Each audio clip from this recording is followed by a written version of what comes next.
If you've been told to learn Band 9 vocabulary for the IELTS exam, this video is really important because that idea sounds helpful, but it's actually one of the most damaging myths in IELTS preparation.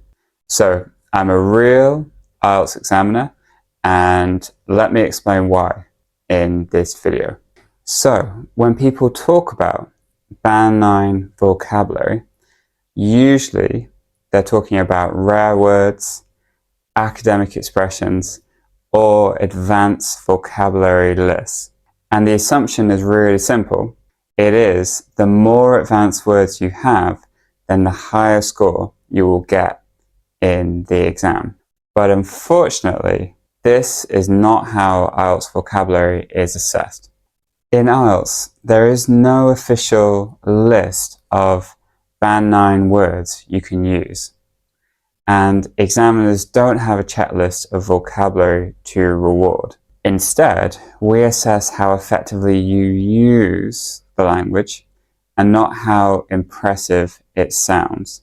There is no vocabulary that automatically gives you a higher band. It doesn't work that way in the exam. The problem with this is not just that it's incorrect, but it really causes damage to many of the candidates that I was examining during my career. There is often misuse of vocabulary, so that means that candidates use words in slightly the wrong context, which is really bad for your score. There is unnatural language. A lot of sentences sound forced or memorized, and there is a loss of fluency. I often heard a lot of hesitation during the exam as candidates try to find better words. And from an examiner's point of view, this doesn't sound more advanced. It sounds like you're struggling to speak the language. What examiners really look for is accuracy, flexibility, and appropriateness. So the key question is, can you choose the right word in the right context naturally? And that matters far more than rare or complicated language. For example, instead of saying, this phenomenon has a profoundly detrimental impact on societal developments, a Band 8 candidate would probably say, in a much more simple, more direct term, this can have a negative effect on society.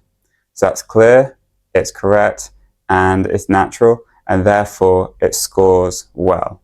If you ever take simple ideas and you make them more complicated, that's when you lower your score in the exam. Stronger candidates don't chase vocabulary lists. They focus on using words they control, expressing ideas clearly, and speaking or writing naturally.